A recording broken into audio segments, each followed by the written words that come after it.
So I've already talked about the high-grade Leo that we got a couple years ago, and also the P-Bandai high-grade Mercurius and V8 that we got I think a year later. But you know what we really need? We need a new version of the high-grade Serpent. But don't get me wrong, this thing is actually really good. Came out in, God, was it 1999? I remember seeing this with all the other Wing movie kits in Walmart at the back in the day. And I didn't get it at the time. I got this about 10 years ago, which is why the stickers are already peeling off. It doesn't really have many stickers either. But yeah, for being so old, this is one of the best high grades. It is a high grade, that's what they called it. But in the whole line, I personally think, first off, besides these metallic red shoulder stickers and the visor, that's all I got for stickers.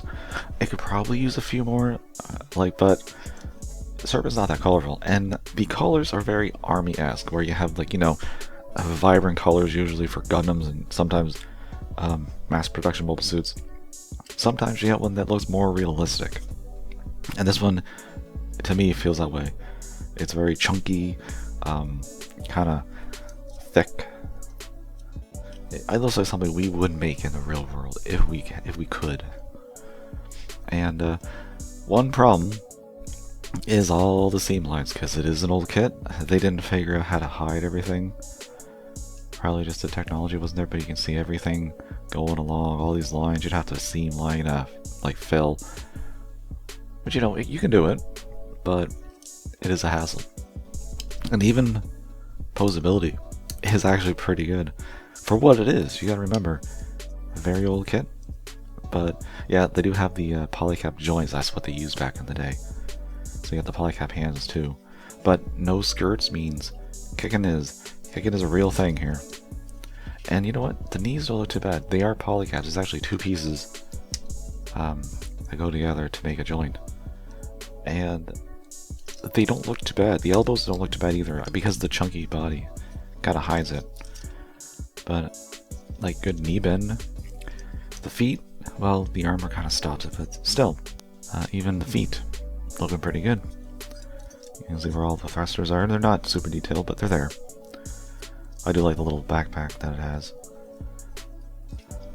And it comes with two weapons, which isn't a bad thing, because that's what I think all it used.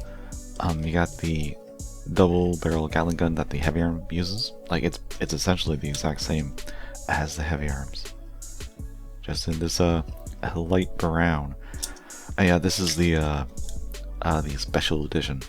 I got some of the special edition ones, but easiest way is just take that handle on and then peg it in. Just save yourself the trouble of possibly breaking the peg. And then you have I guess it's a beam cannon.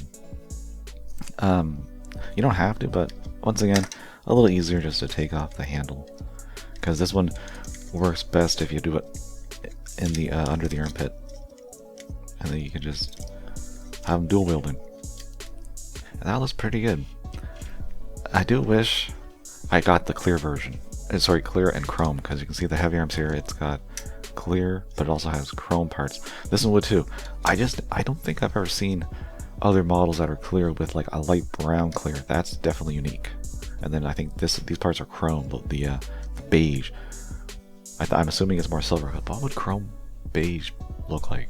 But you can't tell me that doesn't look good. I think this looks like a really, really solid kit. Over 20 years old, and I think it looks good. Let's just bring the other ones in, because I think even the proportions, the height and everything, I think works well with the new high grades that we've gotten in the last couple years. So if I bring in the Leo, because Leo's small, Serpent's chunky, I think that looks great in a line. Let me get the Mercurius too. Like, having these all together on a shelf, not too bad. But I really want a new one, because as good as this is, it would be so much better with modern posability, part separation. You wouldn't have to fill in any seam lines, and definitely the weapons. At least this one, it needs color separation. The beam cannon I think is okay. I don't think it really needs anything. Like, it's just, again, maybe a little bit of color back here. This is actually kind of like the Tallgeese cannon back here. Was the Tallgeese cannon modeled after? I don't know. Or maybe this was modeled after the Tallgeese 3 can. No idea. I guess I should look it up on the wiki. It probably says. So, if you can find it, either this or the special coating version, I would say it's still worth a purchase, even if it's like, well, probably older than most people who build kits nowadays.